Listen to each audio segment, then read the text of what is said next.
Hola, buenas tardes. Les damos la más cordial bienvenida a esta sesión con el doctor Jesús Iván Rivera Cantero, que nos hablará de alimentación, deporte y hormonas en la mujer adulta. Y para presentarle voy a darme un minuto para leer su CV breve y después le cedemos la voz al doctor Iván. El doctor Iván Rivera es médico cirujano por la Universidad Autónoma de Durango, estudió ecografía general por el Instituto Mexicano de Ultrasonido en Medicina y la Reproducción.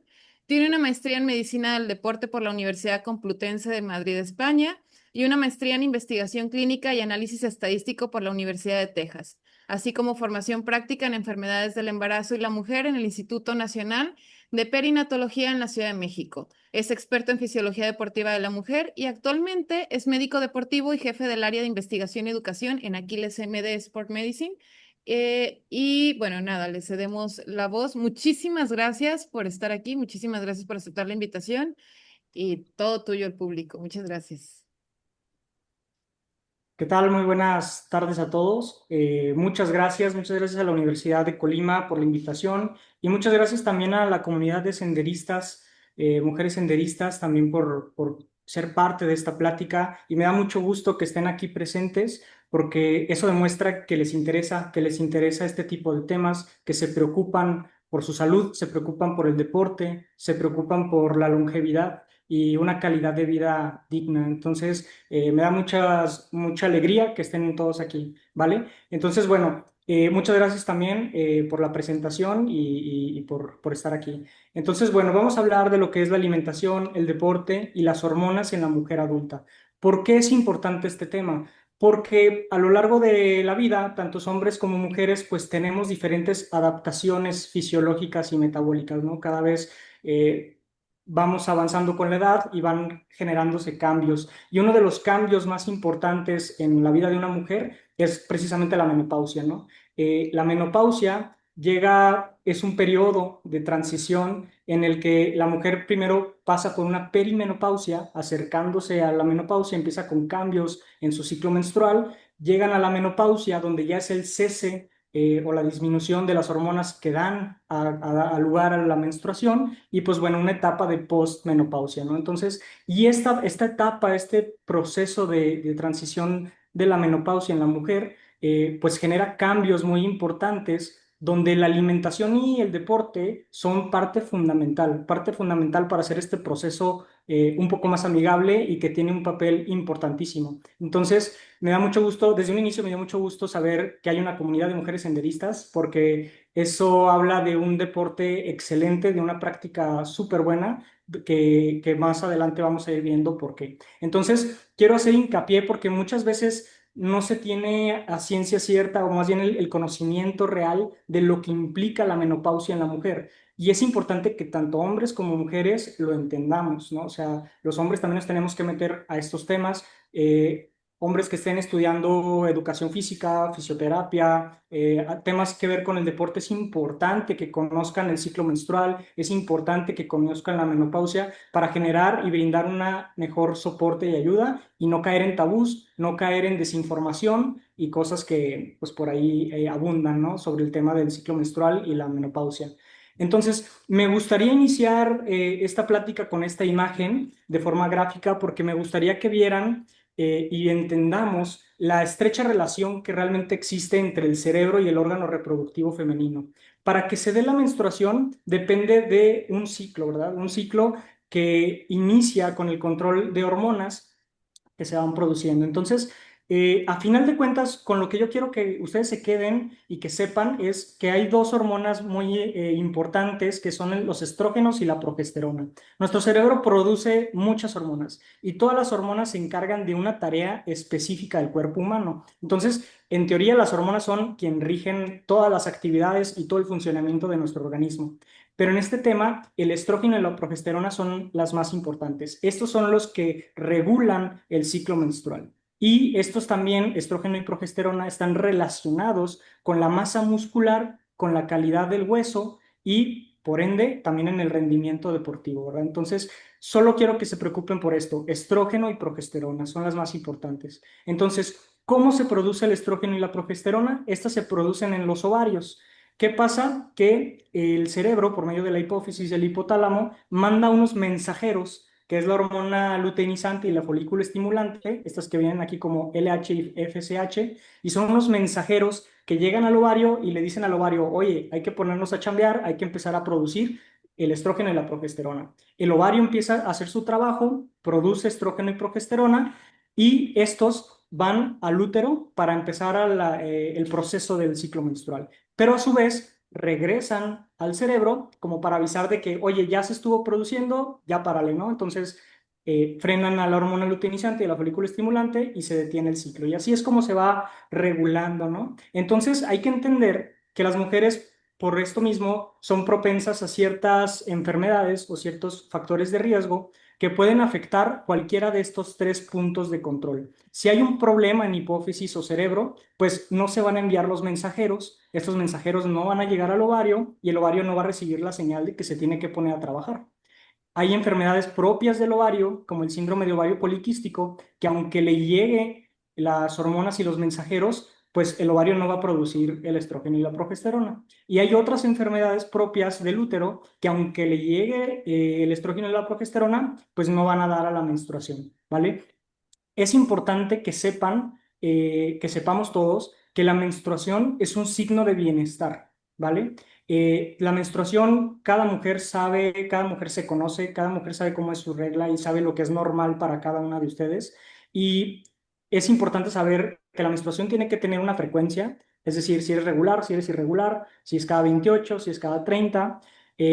Hay un volumen de sangre específico que no debe rebasar los 80 mililitros y también hay una duración, ¿no? Hay mujeres que les dura 5 días, 6 días, por ahí, ¿no? Entonces, cualquiera de estos cambios fuera de lo que es normal para ustedes, quiere decir y es una señal de que algo está mal. Algo está mal y hay que buscar el por qué. Puede que el problema esté acá arriba, puede que el problema esté en ovario o puede que el problema esté acá, pero hay algo que no está bien, ¿vale? Entonces, es el mejor indicador de la salud hormonal, su ciclo menstrual, ¿no? Es el que nos va a dar esa señal. Entonces, a mí me gusta empezar con esta imagen y esta explicación para ir entendiendo el contexto de la activación de las hormonas en la mujer.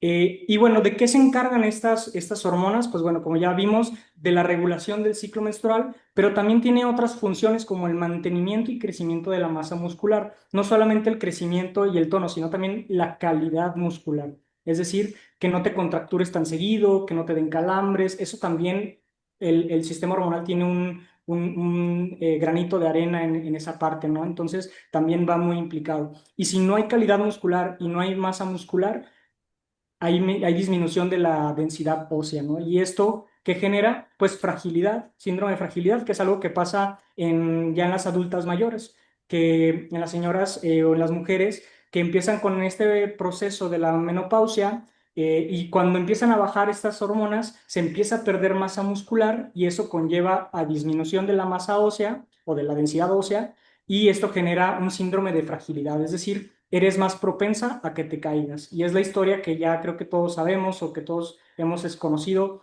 a una mujer adulta de la tercera edad que sufre una caída, se fractura la cadera y pues se tiene que operar, ¿no? Entonces, y esto se da principalmente por eso, porque el hueso es más frágil, no hay masa muscular, entonces las fracturas pues están a la orden del día, ¿no? Entonces, ese es un problema muy común y hay formas de poder evitar todo esto, ¿vale? Entonces, ¿qué pasa? Que bueno, el ciclo menstrual consta de estas 4 fases, donde todo inicia con la menstruación. Realmente la menstruación es el producto final del ciclo menstrual, pero como para fines educativos y para nosotros entenderlo mejor, lo empezamos a contar como el día uno a partir de la menstruación. Entonces, esto, bueno, es estadísticamente esto es lo que hay. Les repito, cada mujer es diferente, cada mujer lo puede tener de su forma y cada quien se conoce, pero esto es más o menos de una forma muy general y estadística, donde el día uno puede durar hasta 5 días este proceso de la menstruación. Luego entramos a una fase folicular, donde el ovario se prepara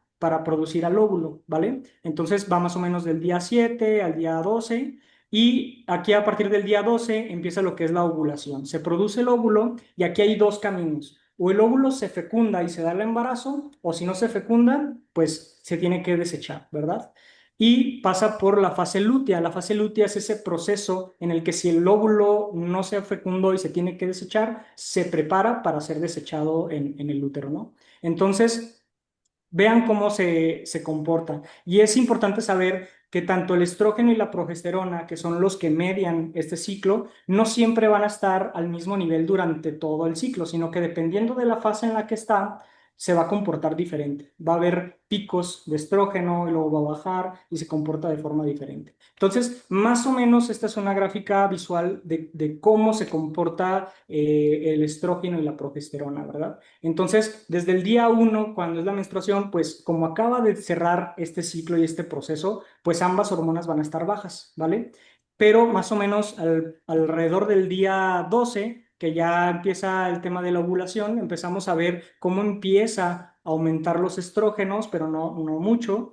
Y ya para el tema de la fase lútea, ya acercándose al día 14, perdón, todavía del tema de la ovulación, pero acercándose a la fase lútea, aquí tenemos el pico máximo de estrógenos. Y el pico máximo de estrógenos está relacionado con un aumento de la energía, ¿vale? Entonces, es por eso que las mujeres en estos momentos, en estos días, pueden sentirse con más energía, con más potencia, quieren hacer de todo, que están más vívidas, quieren ser más explosivas. Y cuando empieza a pasar esto y empezamos a la fase lútea, hay un momento en el que la progesterona, que todo este tiempo había estado prácticamente dormida, empieza a subir y choca con los estrógenos. ¿Y qué pasa aquí? Que al revés, va a haber un mayor gasto energético para poder alcanzar a producir estas dos hormonas. Entonces es por eso que las mujeres en estos días puede que tengan mucha fatiga, pero esto habla de un gasto energético, ¿verdad? Entonces hay que entender dos cosas principales, porque mucha gente tenía esta idea de que el entrenamiento de la mujer también se tenía que calendarizar por el ciclo menstrual y decir, es que estás en fase lútea, estás en no sé qué, no puedes hacer fuerza, o mejor vamos a hacer esto porque el músculo no te va a responder igual y no vas a estar igual. Y eso ya se ha ido desmintiendo, ¿vale? Entonces hay que entender dos cosas principales, que el rendimiento deportivo y sobre todo la energía y la fuerza son dos cosas diferentes. Una cosa es tener masa muscular y otra cosa es tener la energía para mover esa masa muscular. Entonces, la evidencia científica nos habla de que no importa en qué fase de su ciclo se encuentren, el músculo va a responder igual. El músculo va a tener las mismas adaptaciones sin importar su ciclo menstrual. Entonces, que no les digan que no pueden hacer fuerza en tal día, que no sé qué, sí la pueden hacer. De que pueden hacerla, la pueden hacer y el músculo va a tener los mismos cambios fisiológicos de hipertrofia y de resistencia que cualquier día.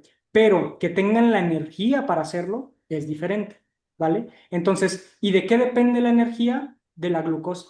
Y la glucosa se obtiene de los carbohidratos, ¿vale? Entonces, ¿de qué carbohidratos estamos hablando? Carbohidratos saludables, estamos hablando del arroz, la papa, la pasta, la avena, son buenas fuentes de carbohidratos. Entonces, aquí pasa un gran problema que muchas mujeres, por tabús, por miedos, sienten que con los carbohidratos van a engordar, aunque estén haciendo ejercicio. Entonces, por un afán a veces de querer bajar de peso, bajan el consumo de carbohidratos y elevan la actividad física. Entonces, ¿qué pasa si haces actividad física en este punto y no tienes carbohidratos?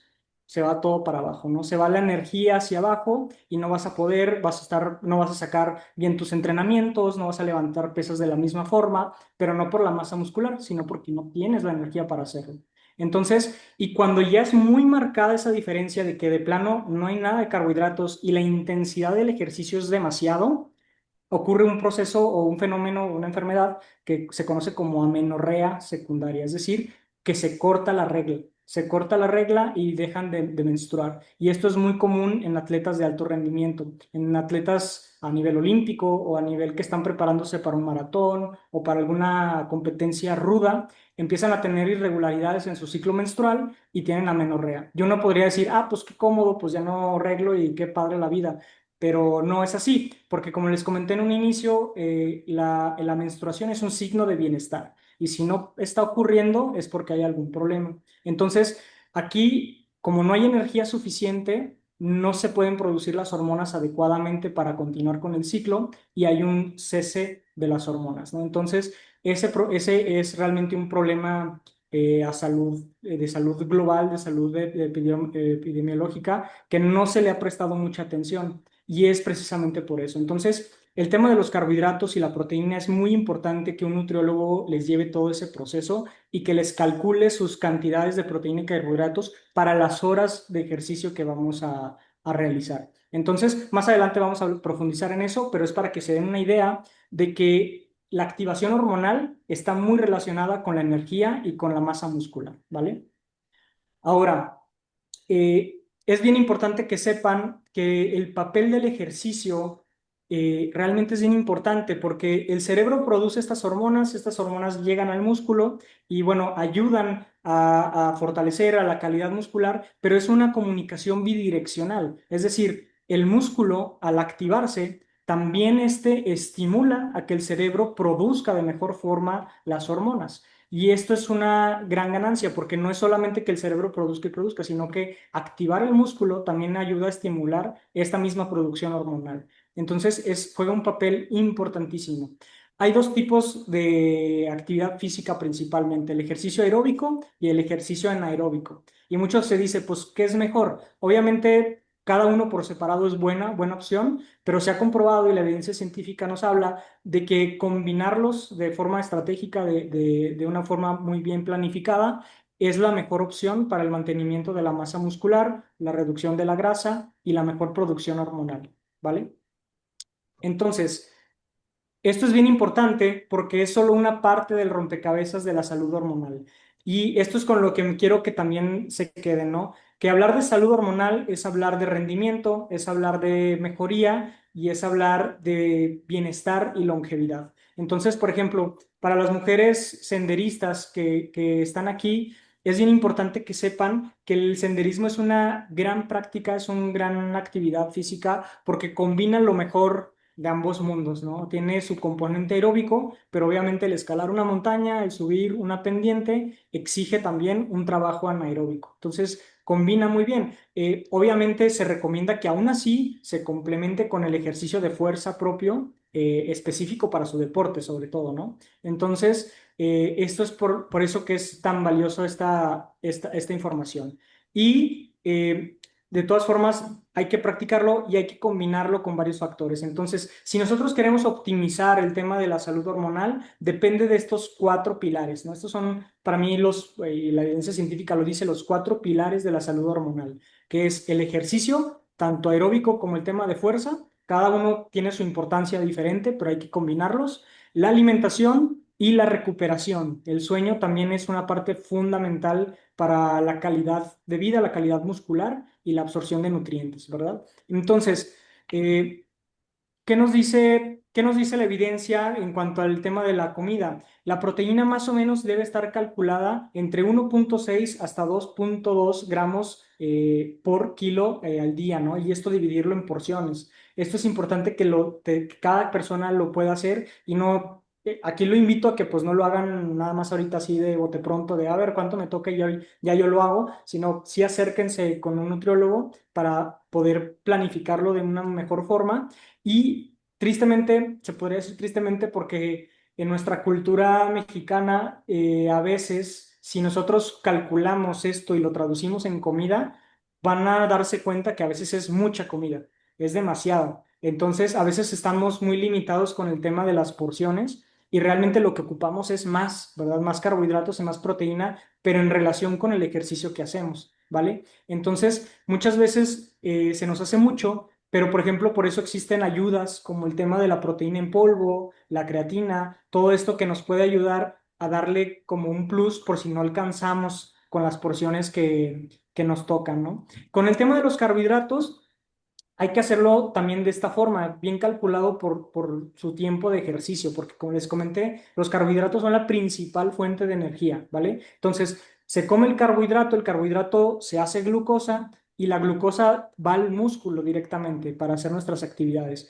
Si no se usa el músculo, si no se hace actividad física, esa glucosa se va al hígado y es ahí donde se almacena. Y es ahí donde empezamos a tener problemas como resistencia a la insulina, está relacionada con el peso y pues puede evolucionar incluso a diabetes tipo 2, ¿no? Entonces, es importante que el consumo de glucosa, digo, bueno, sí, de glucosa y carbohidratos sí esté muy apegado con el tema del ejercicio y depende de cuántas horas le dedicamos. Entonces, no es lo mismo una persona que está entrenando simplemente pues porque quiere una mejor calidad de vida y que nomás entrena una hora ciertos días y quiere empezar de esa forma, a un atleta ya consolidado que va a competencias, que va a buscar tiempos, que ya está dedicado más su tiempo, entonces la cantidad de carbohidratos pues no va a ser la misma, ¿verdad? Entonces, más o menos, este es el cálculo que se debe hacer, que una hora, si entrenas tú una hora, debes agregar entre 3 a 5 gramos de kilo al día y eso distribuirlo en tomas de entre 30 y 40 gramos. Entonces, esto lo podemos dividir entre, por ejemplo, 4 tomas al día y podemos ir administrándolo de esa forma.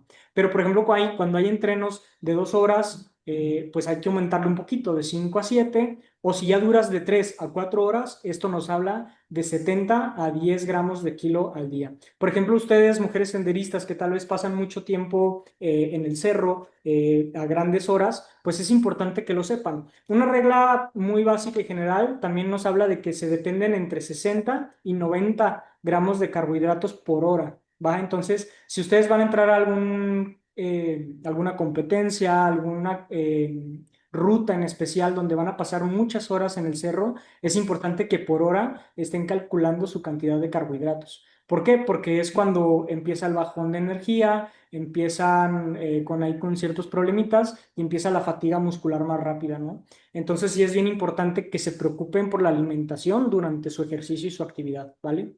En el tema del ejercicio aeróbico, la mejor forma de saber en qué punto entrenar es por medio de las zonas de entrenamiento. Unas zonas de entrenamiento nos habla de la zona 1 a la zona 5 en cuanto a intensidad, ¿no? Entonces, una zona 1 es prácticamente caminar, es empezar a trotar, es ir muy despacio, y una zona 5 pues es como dar tu máximo, ¿no? Entonces, hay diferentes formas de calcular las zonas de entrenamiento. Se pueden calcular por velocidad, por potencia, o en este caso, por ejemplo, que les puse yo, por frecuencia cardíaca. Esa es como la más básica y para una persona que apenas está empezando, que quiere empezarse a preocupar por estos temas, yo siento que la frecuencia cardíaca es la mejor opción para iniciar.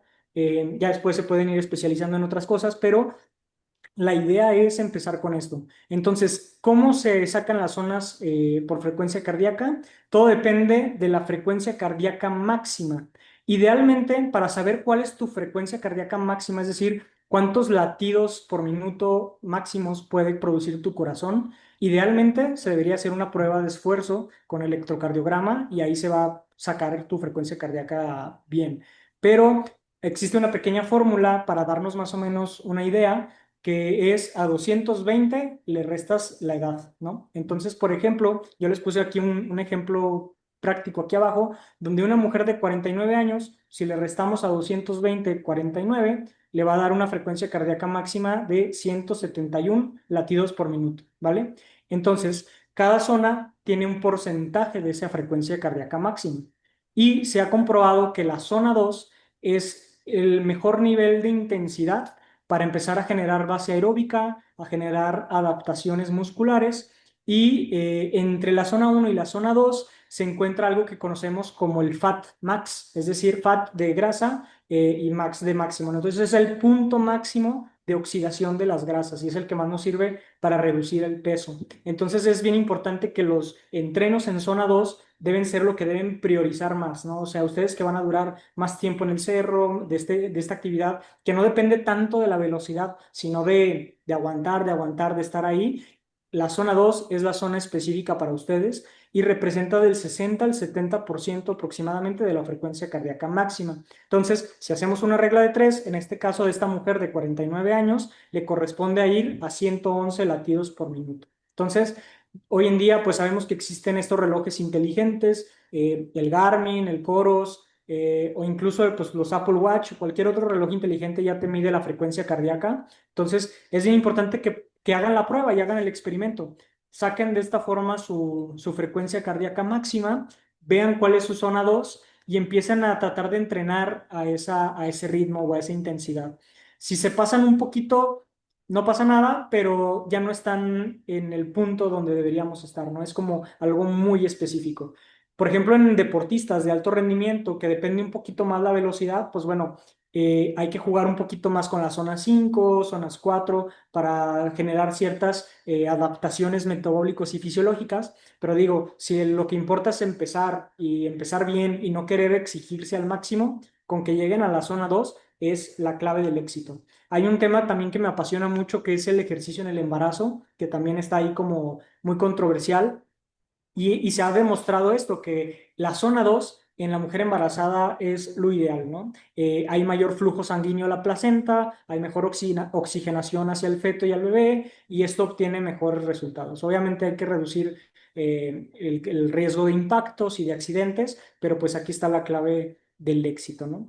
Entonces, y bueno, y hablando del sueño, muchos dicen, y siempre es como muy popular el dicho, es que tienes que dormir tus 8 horas diarias, ¿no? O tienes que dormir 8 horas y esto. Realmente hablar entre 6 y 8 horas está bien, pero aquí lo que importa es no tanto las horas de sueño, sino la calidad del sueño, la calidad del descanso. Aquí importa más la calidad que la cantidad, ¿no? Entonces, hablamos de que hay varios factores que influyen en que no durmamos adecuadamente. Y el más común es la luz ultravioleta o la luz de las pantallas también, ¿no? Entonces mucha gente, pues estamos acostumbrados a estar viendo el celular antes de ir a dormir, de estar viendo una película, una serie, y esa exposición a la luz hace que también de forma prolongada, pues no descansemos de la mejor calidad. Por eso existen algunos productos, no sé si los han visto por ahí, que son estos lentes de luz amarilla, que estos bloquean la luz, entonces reduce el impacto de la luz hacia los ojos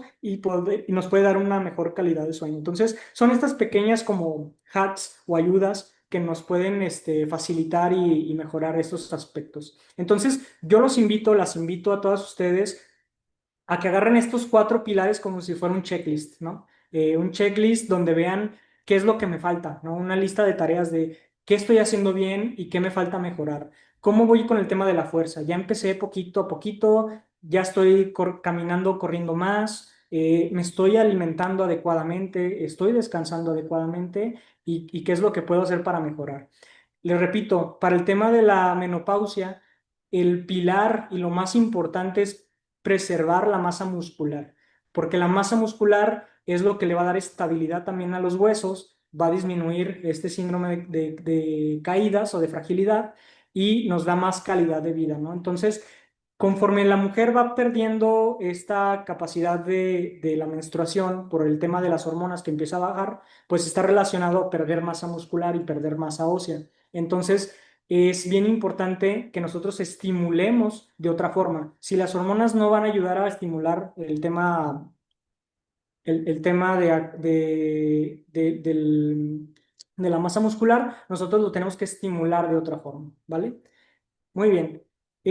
También hablando, es bien importante que lo tomen como un checklist para saber en qué podemos mejorar. Y hablar de que el músculo, yo siempre explico también a mis pacientes que el músculo, para que crezca el músculo es como una plantita, ¿no? O sea, una plantita no va a crecer únicamente con el trabajo de fuerza, sino que la planta necesita alimento, necesita agua, necesita otro estímulo. Pues el músculo es igual. El músculo no va a crecer solamente por hacer fuerza. Necesita la cantidad de proteína adecuada, necesita también la hidratación correcta, necesita el estímulo de fuerza y necesita el descanso. Entonces, esto que nos sirva como una reflexión para saber en qué estamos, en qué lugar estamos y cómo podemos seguir mejorando, ¿vale? Entonces, pues bueno, eso es todo de mi parte. Les repito, aquí les dejo también mi Instagram. Cualquier duda que tengan, me pueden mandar algún mensaje, nos podemos poner en contacto y cualquier tema en lo que les puedo seguir ayudando, estoy para ustedes, ¿vale? Muchas gracias. Muchísimas gracias, doctor Iván. Una compañera por ahí nos rayó la pantalla, creo que fue sin querer porque conozco quién fue. Sin embargo, hay varias preguntitas que me interesaría hacerte antes de cederle la voz a las compañeras y a quien nos acompaña en esta sesión.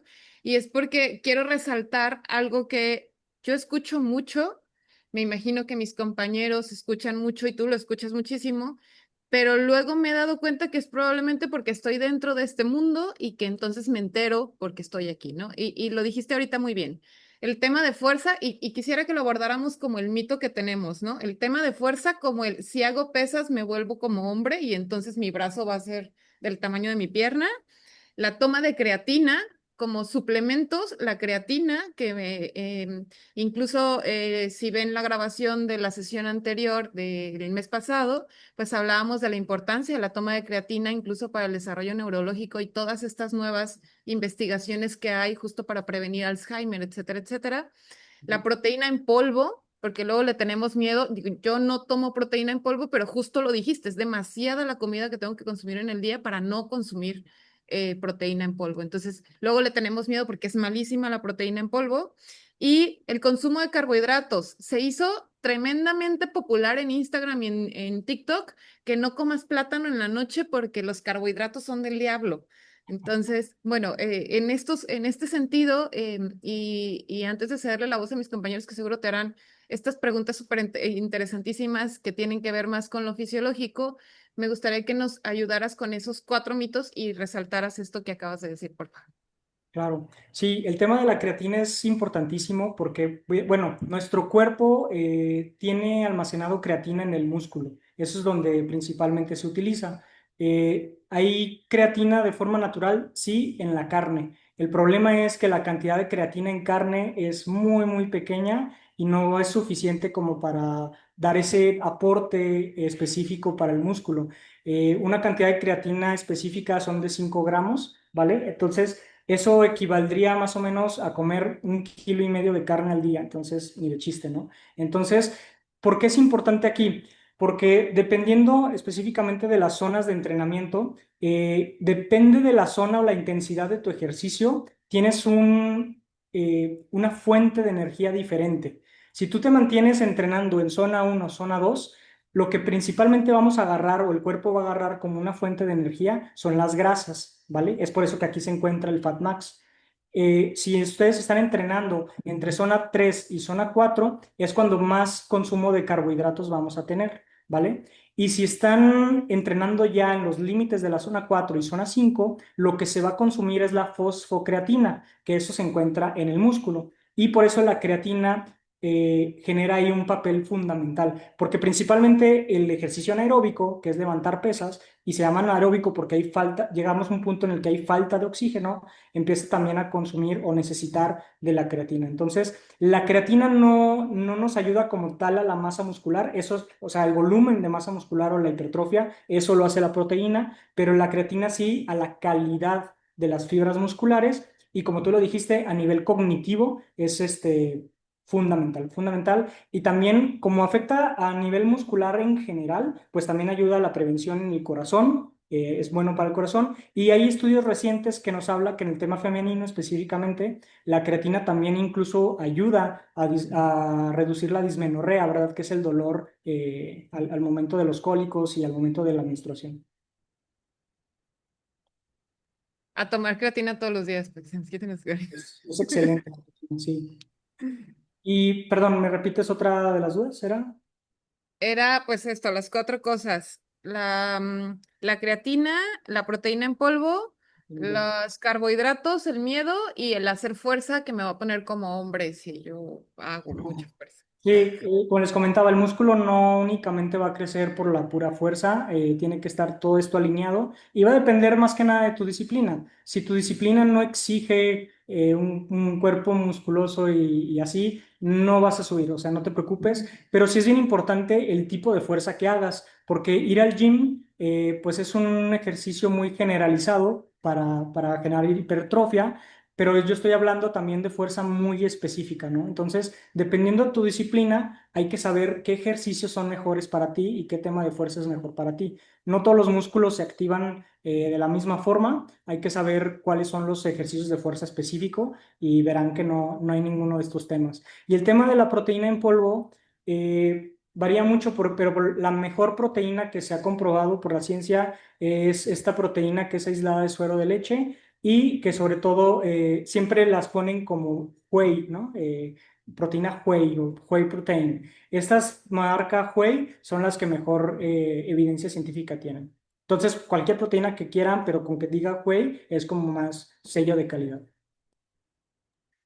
Excelente, muchas gracias por la respuesta. Y el tema de los carbohidratos, perdón, sí, que es algo muy satanizado tristemente, pero es por esto, porque sí tiene que tener una relación muy estrecha con las horas de entrenamiento. Si ustedes solo consumen carbohidratos y no hacen ejercicio, ahí sí tenemos un problema. Como les explicaba, si el músculo no lo utiliza, se va al hígado, hay más almacenamiento y ahí puede haber resistencia a la insulina y todos estos problemas. Entonces, siempre tiene que estar bien acompañado del tema de la actividad física y de cuántas horas le dedican a la actividad física.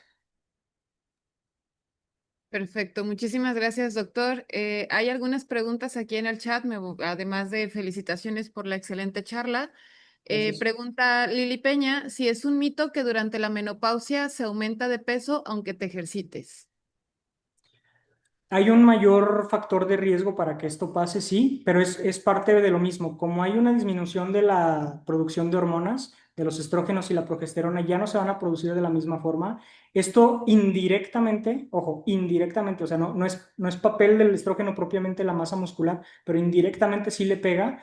Hay pérdida de masa muscular. Entonces, al haber pérdida de masa muscular, el almacenamiento de la glucosa no va a ser el mismo, entonces, sí tienen un factor de riesgo a aumentar más el peso por esto mismo, pero es prácticamente como lo que ya hablamos de los carbohidratos. Si no los utilizas con el músculo, vas a subir de peso, pero si tú los tienes controlados, calculados por la actividad física que realizas, no va a haber ningún problema. Entonces, tristemente, como no hay producción de hormonas, hay que echarle más ganitas al tema de la fuerza y eso es lo que va a equilibrar la balanza. Entonces, es cierto que una mujer ya en menopausia o en transición de perimenopausia o menopausia le va a costar más trabajo ganar masa muscular que una mujer joven. Pero de igual forma el hombre también tiene andropausia, también hay un déficit de testosterona y pues también le va a costar más trabajo generar masa muscular. Eso, pero eso es responsabilidad de las hormonas. Entonces, como no hay, tenemos que estimularla por medio de la fuerza al doble. Entonces, se ha visto que obviamente si nosotros empezamos antes, empezamos a edades más tempranas, pues esto lo vamos a lentizar y vamos a tener más calidad muscular a mayor edad. Perfecto, muchísimas gracias por la respuesta. Sigo con las preguntas. Héctor Ariel Cuevas pregunta, ¿cuáles son las consideraciones principales para elegir una creatina de buena calidad? Esto debido a que la mercantilización que pudiera existir alrededor de esta información. Muchas gracias. Sí, claro. Ese, realmente el único parámetro que tenemos para elegir la creatina adecuada es que tenga el sello de monohidratada, porque hay diferentes tipos de creatina. Entonces, siempre tienen que leer bien la creatina que van a comprar y tienen que decir monohidratada. Les digo, tristemente es el único parámetro porque como este compañero lo comenta, no hay una forma tan específica también de saber la pureza de la creatina, por así decirlo, pero con que sea monohidratada es la que tiene mejor evidencia científica. Muchas gracias. Y Armida nos pregunta, digo, sabiendo que esto puede ser, lo que ella pregunta puede ser como una serie de factores, pero pregunta, ¿qué podrías recomendar en caso de que estemos teniendo entumecimiento en los pies? Entumecimiento en los pies. Pues bueno, hay primero que entender las características clínicas del entumecimiento en los pies. Hay que saber o poder identificar si es algo que depende del sistema nervioso o porque también puede depender del sistema vascular o del sistema muscular. Entonces, es por eso que un médico tiene que valorarlo. Se puede valorar también por medio del ultrasonido, de la ecografía y otros más síntomas que tenga, ¿no? Entonces, porque entumecimiento estamos hablando de falta de movilidad, hay hinchazón o no hay hinchazón de pies, también hay que valorar esas cuestiones. ¿Hace actividad física? ¿No hace actividad física? ¿Tiene obesidad? ¿No tiene obesidad? Entonces, son varios factores que hay que evaluar para saber cuál es el origen del entumecimiento, ¿no? Si solo es un tema tal vez de mejorar por medio de la alimentación y la actividad física o ya depende de un tema neurovascular, ¿no? Entonces, es bien importante primero identificar la causa. Perfectísimo. Siguiente pregunta. ¿Una persona con hipotiroidismo puede tomar creatina o se debe consultar con el endocrinólogo y qué marca recomiendas? Sí, no. El hipotiroidismo es una condición hormonal que realmente no tiene implicaciones o la creatina no se ve implicada con ningún tema hormonal realmente. ¿Por qué? Porque va directamente al músculo y el músculo, si se estimula de forma correcta, ayuda a una mejor producción hormonal. Entonces, a todos los niveles, o sea, no solamente con este tema del estrógeno y progesterona. Entonces, no hay ninguna limitación. También existía, por ejemplo, mucho el mito de la insuficiencia renal, ¿no? Esto pasa porque uno de los principales parámetros para saber si hay insuficiencia renal es la creatinina, y la creatinina es producto de la degradación de la creatina. Entonces, se tenía este miedo, pero no se ha visto que pasa nada. Realmente aumenta la creatinina porque estás consumiendo más creatina, pero no es porque realmente exista una falla en el riñón, ¿verdad? Entonces, esto nada más hay que comentarlo con el nefrólogo o en el caso del hipotiroidismo comentarlo con el endocrinólogo, pero realmente no hay datos de que realmente afecte a este nivel. Muy bien, muchas gracias. Nos pregunta Iliana, yo tengo una duda de cómo se relacionan las grasas con la producción de hormonas. Al provocar un consumo durante el ejercicio, ¿podrías estar ayudando a esta producción?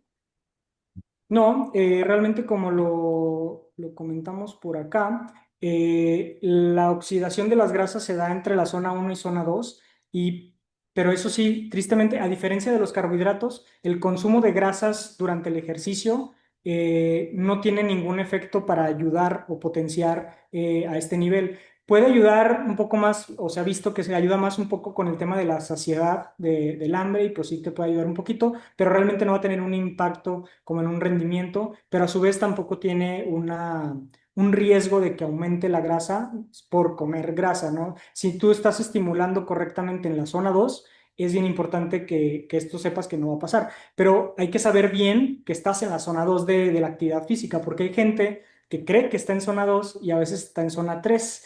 Y ese pequeño modificación, ese pequeño aumentito de intensidad ya es diferente, o sea, ya lo que vas a consumir ya no son las grasas, ya son los carbohidratos. Entonces, mucha gente que entrena en zona 2 dice, ¿por qué estoy entrenando en zona 2 y no bajo de peso? Y no estoy bajando de peso y que no sé qué, pues es que no estás activando la oxidación de las grasas, ya estás utilizando y estás consumiendo puros carbohidratos.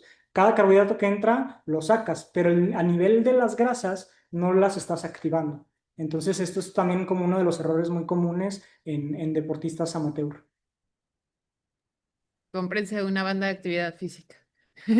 O estarse Hagan, midiendo, ¿no? háganse bien una prueba de esfuerzo y delimiten muy bien sus zonas. Yo creo que es la clave. Sí, es lo mejor. Muchas gracias. Ahora, Teresa Espíritu Ramírez dice, en mi caso, adulta mayor de 69 años, ¿cómo recuperar masa muscular? ¿Qué suplemento me recomiendas? El principal para la masa muscular es la proteína y la creatina. Esa es como la recomendación especial.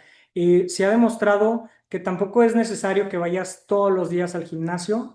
Con 3 días a la semana es más que suficiente. Con una duración entre 45 minutos y una hora es el estímulo adecuado para la masa muscular. Ahora, les comento y se lo repito, también no es hacer cualquier ejercicio de fuerza, porque una persona que va entrando al gimnasio o que quiere empezar a hacer fuerza, si no sabe o si no le explican muy bien cómo hacer ciertos ejercicios o el control de los pesos, es bien importante porque ocurren muchas lesiones, ¿no? Entonces, es bien importante que ustedes también sepan dosificar el peso para la masa muscular que quieren. Entonces, deben saber una regla muy como también muy general que les puede ayudar es que más o menos para la hipertrofia muscular y la ganancia de masa muscular existe esta pequeña regla que deben hacer entre 3 y 4 series de aproximadamente entre 8 y 12 repeticiones. Entonces, en ese lapso de 8 a 12 repeticiones, tienen que elegir un peso que les permita hacer 3 series de entre 8 a 12 repeticiones,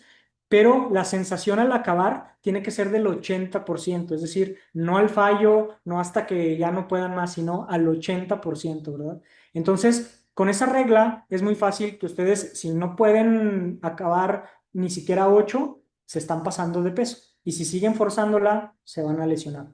Y si ya hacen más de 12 fácil, pues se están quedando corto, hay que empezar a subir el peso. Entonces, eso es como un buen indicador para seleccionar los pesos adecuados.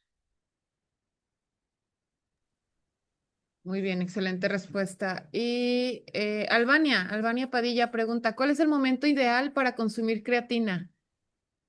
Realmente, por momento se refiere a hora del día o a cuándo empezar literal. Porque, pues bueno, empezar puedes empezar ya. O sea, el chiste es con que empieces a caminar, empieces a correr, empieces a ir al gimnasio 3 veces a la semana, ya puedes empezar con la suplementación de creatina. Es bien importante que sepan que la creatina se va almacenando en el músculo. Entonces, la creatina no va a funcionar con la primera toma. Más o menos el periodo de adaptación de la creatina es de 4 semanas, ¿vale? Entonces tienen que tomar diario la creatina porque también existe mucho el mito de que hay que cortar la creatina un tiempo y luego dejarla y luego volverla a consumir no sé cuándo. Eso no es cierto. O sea, el tema es 5 gramos por lo menos todos los días, todos los días, todos los días, y en 4 semanas ya la acumulación de creatina ya empieza a hacer efecto a nivel cognitivo y a nivel muscular. Entonces, hay gente que tal vez va a entrar a una carrera, va a entrar a algo y se echa su primera creatina y ya sienten que ahí les va a dar superpoderes, pues no, no, no pasa esto. Entonces se tiene que ir almacenando. De hecho, hay un mito, y quisiera tomar aquí un poquito la palabra, hay un mito de que no se puede mezclar con agua caliente. Y realmente hay muchos estudios donde la forma de ocultarla, digo, la creatina no tiene sabor, pero la forma de ocultarla era que se las ponían en el café en la mañana y entonces no sabía si te tocaba un café con creatina o sin creatina. Ese mito del agua caliente, Sí, no. también es mito. Sí, sí, no hay Y ningún tema. Obviamente, porque también alguna gente lo quiere mezclar con otros tipos de líquidos. Sí se puede, pero el agua siempre va a ser el mejor vía de transmisión y de absorción para la microbiota. Entonces, pues es lo mejor, ¿no? Que sea agua sola o agua con café y no hay ningún problema. muchas gracias por las respuestas. Creo que son todas las que tenemos en el chat, si no se me ha pasado alguna, pero le cedemos la voz. El doctor Lenin me había dicho que quería hacer preguntas. Adelante, doctor. Hola, hola, buenas tardes, noches ya. Tenemos una pregunta más aquí en el chat de Judith. Judith, ¿existe posibilidad de que se comparta la charla grabada? Bueno, sí, sí existe la posibilidad. Estamos grabando la sesión y será compartida en nuestras redes sociales por YouTube, entonces tendrán acceso a ella. Y hay muchísimas felicitaciones, doctor Iván. Eh, Un Muchas gracias. saludo para Randy Bonilla, que nos escucha desde Costa Rica, ha estado siempre presente. Órale. Entonces, bueno, nos están escuchando de diferentes partes del mundo, de diferentes países. Nuevamente un saludo para Randy. Muchas gracias por siempre, desde la primera charla ha estado. Y, doctor, solamente tengo una pregunta que tiene que ver con el ejercicio y la menstruación. En muchas ocasiones se han presentado situaciones en las que las chicas que están en menstruación interrumpen su periodo por un ejercicio muy extenuante, ejercicios muy fuertes. En este caso, sí me gustaría que nos compartieras tu experiencia en función de si es un proceso normal, si no es normal. ¿Qué pasa a posterior? ¿Se recupera este ciclo menstrual de manera regular? ¿O qué ocasiona? Porque hay muchos casos, te lo comento por estudiantes de educación física que hacen actividades en su escuela y que constantemente están en esa situación. Sí, sí, es un tema importantísimo que tristemente se ha querido normalizar, ¿no? O sea, es muy común en los atletas de alto rendimiento o atletas, pero que sea común no significa que debe ser normal. Como yo les expliqué en un inicio, la menstruación es un signo de bienestar. Entonces, si no se da la regla, no es lo correcto, ¿no? Y no es salud hormonal. Entonces, ¿qué pasa? Que era lo que les comentaba, que justo cuando es este punto de la fase lútea, hay un mayor gasto de energía. Entonces, si hay menos consumo de carbohidratos y más intensidad del ejercicio, ocurre este fenómeno que se conoce como amenorrea y es amenorrea secundaria por el ejercicio, ¿verdad? Hay amenorreas primarias, amenorreas secundarias, pero esta específicamente por esta causa es secundaria al ejercicio. Entonces, esto pasa muy común, precisamente como lo comentaba, en mujeres que tal vez tienen este miedo y que bajan a propósito su cantidad de carbohidratos por querer bajar de peso y le aumentan a la intensidad y pasa este fenómeno que es un corte de la regla, ¿no? Entonces, esto, pues, puede ser como muy cómodo, tal vez para muchas mujeres que digan, pues no arreglo y todo bien, pero como hay un desajuste hormonal, las hormonas ya no se están produciendo de la misma forma y el cerebro tiene un timing, tiene un tiempo y una forma de cómo producir cada hormona. Entonces, cuando ya pasa un periodo largo, es como si adelantáramos la menopausia en mujeres jóvenes. Es como un efecto como si fuera menopausia, pero en mujeres jóvenes. Entonces, ¿qué pasa? Pues hay poca producción, hay un cese de estas hormonas porque no hay la energía. Entonces, las hormonas no trabajan de a gratis, las hormonas necesitan una moneda de cambio y esa moneda de cambio es la glucosa, que son los carbohidratos. Entonces, si no hay moneda de cambio, pues no se producen las hormonas y por eso se da este corte del ciclo menstrual. Entonces, a consecuencias posteriores, como pasa igual que la menopausia, hay pérdida de masa muscular o hay contracciones musculares más severas, hay contracturas, hay lesiones, incluso aumenta el riesgo de osteoporosis, ¿no? Hay pérdida de densidad ósea y esta pérdida de densidad ósea evoluciona a una osteoporosis y por ende las fracturas son más comunes. Y ha pasado mucho en atletas olímpicas que empiezan a perder masa muscular con el afán de seguir manteniendo su ritmo y su fuerza, tienen fracturas, ¿no? Y a veces se comentan que son fracturas por estrés, que también son muy comunes en el deporte, pero no fue precisamente por el estrés muscular, sino por la falta de densidad ósea. Entonces es un tema muy, muy cañón. Hace poco también hemos atendido a varias atletas, sobre todo una atleta olímpica, que llegó por una fractura en fémur y el médico la diagnosticó por una fractura por estrés, pero en el tercio medio del fémur no se inserta ningún músculo como tal, pasan a los lados. Entonces las fracturas por estrés es cuando el músculo está tan tenso que quiere jalar la capa superficial del hueso, pero en el tercio medio del fémur no hay una inserción propia del músculo. Entonces, ¿a qué se debe esto? Pues la chica tenía menorrea secundaria al ejercicio y tenía pérdida de masa ósea y tuvo microfracturas de fémur, pero no por una provocación del músculo, sino porque ya no estaba de la misma calidad ósea, ¿no? Entonces es un tema bien importante que sí tienen que acudir con su nutriólogo o nutrióloga para que les dé un asesoramiento específico de qué carbohidratos consumir por sus horas de ejercicio. Y si está hecho de esta forma, no van a aumentar de peso, al contrario, se van a sentir con más energía y más potencia para su actividad física.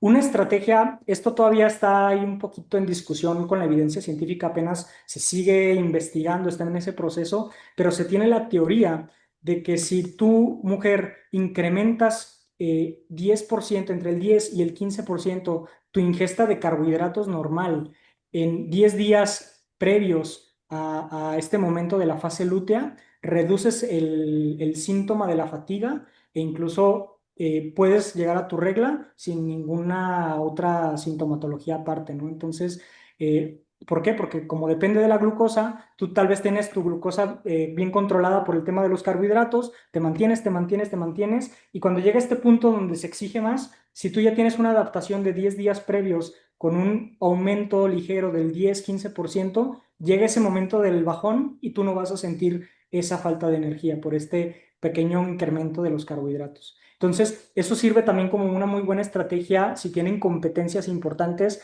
y esta competencia se atraviesa justo en el día de su ciclo menstrual, que una salida muy fácil, que también es un tema importantísimo, es que empiezan a consumir anticonceptivos para retrasar la regla y que no les llegue durante su competencia. Es el mismo caso, es una salida fácil. Y el problema de esa salida fácil es que le está pegando al tema hormonal. Y como les digo, el cerebro tiene un timing de producción hormonal. Y si ustedes están metiendo las hormonas por medio de una pastilla para ralentizar el ciclo, al cerebro lo están educando a que no lo produzca de la misma forma y eso también es un factor de riesgo para enfermedades, infecciones e incluso cáncer. Entonces, si lo hacen una vez, dos veces, pues dices, pues bueno, no va a pasar nada, pero esa práctica a largo plazo daña la salud hormonal y impacta negativamente en el cuerpo. Entonces, es mejor afrontarlo de forma más natural mediante la ingesta adecuada de carbohidratos. Muchas gracias, doctor. Tenía otras dos preguntas que ya fueron respondidas durante tu presentación y quedan dos preguntas más en el chat que tienen que ver con horarios. ¿Cuál es el horario que tú sugieres para tomar creatina, el mejor horario para tomar creatina? Y eso lo pregunta Jos y a Aida pregunta en el mismo sentido, ¿cuál sería el mejor horario sugerido para tomar proteína en polvo? Sí, muy buena pregunta. Se ha comprobado que la creatina realmente no influye tanto el horario, pero sí influye que sea la misma hora siempre. Entonces, no tanto es de que si la tomas en la noche o en la mañana, pero sí influye que sí sea constante y siempre como respetando también los horarios. Entonces, yo personalmente lo aconsejo en la mañana porque siento que es más cómodo, también es algo que pueden incorporar con su desayuno normal. Como ya lo comentaron, con el café no pasa nada, se puede mezclar y es una excelente ayuda, entonces se puede hacer como un buen hábito todas las mañanas. Y por el tema de la proteína, ahí sí es diferente, esa sí tiene que ser después de la actividad física, ¿va? Entonces, si hablamos de tiempos, puede ser creatina al inicio y algo rico también, proteína, pero sobre todo carbohidratos antes de la actividad física para que tengas la reserva de glucosa específica para la intensidad que vas a hacer. Haces el ejercicio y después del ejercicio la proteína. ¿Por qué? Porque la proteína y también la creatina que tomaste en la mañana ayuda a la calidad y a la recuperación muscular, ¿no? Muy bien, hay una pregunta más de Héctor Ariel Cuevas. ¿Existen consecuencias negativas en relación a la actividad física o ejercicio en las mujeres que utilizan implantes subtérmicos? No, realmente aquí el tema va más relacionado si el implante subdérmico es el mejor para ti, porque también tiene varios efectos en mujeres y hay que saber cuál es el método anticonceptivo mejor para cada mujer. Entonces, porque a veces ya se agarra como ley de que pues todas el subdérmico, ¿no? Pero el subdérmico pues también tiene impacto hormonal, entonces más bien es ver cómo reacciona el subdérmico para ti. Si a ti te está generando dolores de cabeza, fatiga, insomnio, diferentes sensaciones, lo mejor es retirar el implante, pero no tiene realmente implicaciones con el tema del ejercicio. Pero es eso, si está respondiendo negativamente al ejercicio, no es culpa del ejercicio, es culpa de que ese método anticonceptivo no fue el mejor para ella y hay que optar por otro. Muchas gracias. Me parece que ya no tenemos más preguntas en el chat. Doctora, no sé si haya entre las personas que nos están acompañando. Ah, mira, hay una más Ujú. de Azucena Evangelista. La pregunta es, ¿las mujeres menores de edad que realizan actividad física de alto rendimiento pueden tomar creatina y proteína? Sí, de hecho es lo mejor.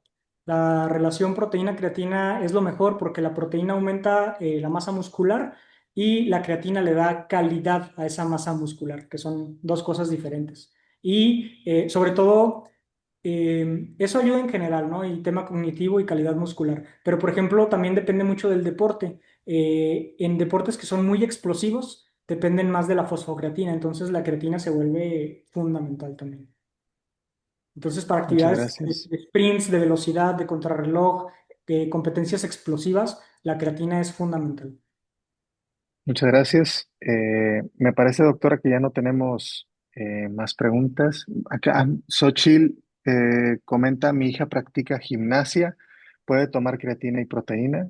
Sí, la edad recomendada para iniciar con esto, más estudiada, es a partir de los 12 años, ¿va? Pero bueno, esto también depende mucho de las características propias del niño. También está mucho este tema de que a qué edad un niño puede hacer fuerza, ¿va? Entonces, Sí. realmente se puede hacer fuerza, pero hay que adaptarla a su edad, a su peso, a sus características, ¿no? Obviamente no le vas a poner cargas muy pesadas, pero hay ciertos ejercicios de fuerza que ya puede hacer y que tiene que hacer, ¿va? Y el tema de la proteína, les digo, igual los invito a que sí lo revisen siempre con un nutriólogo o nutrióloga, pero siempre están recomendadas a partir de los 12 años, a menos de que sea un niño de 10 años, pero que ya tenga ciertas adaptaciones o que ya su nivel de competencia o de entrenamiento ya está más alto, pues un niño de 10 años incluso también pudiera ser viable. Y el tema de la gimnasia, claro, o sea, muchas lesiones de la gimnasia es por falta de masa muscular. Entonces, la gimnasia también debe ser siempre complementaria, como todos los deportes, de la fuerza y de la calidad muscular. Entonces, sí, Depende mucho de la edad del niño, pero sí puede iniciar a partir de esas edades. De los 12 años. Muchas gracias, doctor. Ahora sí, creo que ya no tenemos Sin problemas. más preguntas. No sé si alguien quiera tomar el uso de la voz, hacer su pregunta. Ah, y si no, doctora, pues te cedo a ti los micrófonos para lo que corresponde a pues la entrega de pues su constancia de participación del doctor Iván. Pues agradecerte mucho, doctor Jesús Iván, por esta charla. Aquí tienen sus redes, si lo buscan en Instagram, arroba doctor Iván, perdón, tengo un perrito, arroba doctor punto Iván Rivera, es su usuario en Instagram. Creo que por ahí podrían, si tienen alguna duda que no quieran expresar ahora mismo, podrían escribirla ahí por mensaje directo. Y me voy a permitir presentar pantalla para, a ver si reemplazar el uso, solo contenido. Denme un segundo, porque aquí está. ¿Sí se alcanza a ver? Sí, se Ok. ve muy bien. Muy bien, muchas gracias. Me voy a permitir leerla. La Universidad de Colima, a través de la Facultad de Ciencias de la Educación, otorga la presente constancia al doctor Jesús Iván Rivera Cantero por impartir la charla Alimentación, Deporte y Hormonas en la Mujer Adulta el día 18 de septiembre de 2025 en el marco del Seminario Permanente Movimiento y Salud, Encuentros Académicos sobre Calidad de Vida, organizado por el Cuerpo Académico 101 Cultura Física de esta facultad. Atentamente, estudia, lucha, trabaja. Colima, Colima, 18 de septiembre de 2025, el maestro en ciencias Martín Gerardo Vargas Elizondo, director de la facultad, y el doctor en ciencias Pedro Julián Flores Moreno, líder del cuerpo académico. Te haré llegar esta constancia por correo, por tus redes y agradecerte. No tenemos más que agradecimiento por esta charla y por toda la información que compartiste. No, muchas gracias a ustedes por la invitación nuevamente y muchas gracias a todos los que entraron. Les digo, es una señal de que les preocupa la salud, les preocupa mejorar. Entonces, pues qué padre, los invito a que lo sigan haciendo y si hay alguien de aquí que todavía anda ahí indeciso, acérquense a personas que ya lo están haciendo. Es calidad de vida, es mejorar. Entonces, también mi admiración para las mujeres de la Asociación de mujeres senderistas que lo están intentando, que lo están haciendo y que se preocupan. Mi máxima admiración y respeto. Muchas gracias, doctor Iván. Dejo de grabar aquí. No voy a finalizar la sesión porque